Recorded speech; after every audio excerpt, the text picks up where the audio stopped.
What I love most about being part of the brass band is probably the friendship. You make friendships that'll last forever.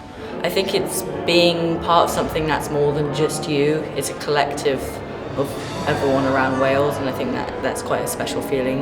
It is the only platform in Wales that bridges the gap between your local dance school and the professional world. Fy hoff beth o fod yn rhan o hwn ydy sut da ni'n cael ein trin fel fod ni'n proffesiynol.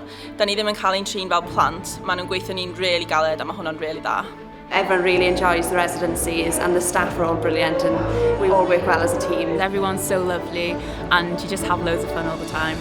Dwi'n meddwl yr rhan dwi'n mwynhau fwyaf ydy'r teimlad o gymuned sy'n yna ac y teimlad bod chi hefo pobl sy'n dall sut ydych chi'n teimlo hefyd. I have never really been part of a big choir before joining National Youth Arts Wales, and the thing that I love so much about this is being able to stand there and sing and hear all of these voices moulding together around you, and you're building something so beautiful. Don't be scared, take it all in and just enjoy the course.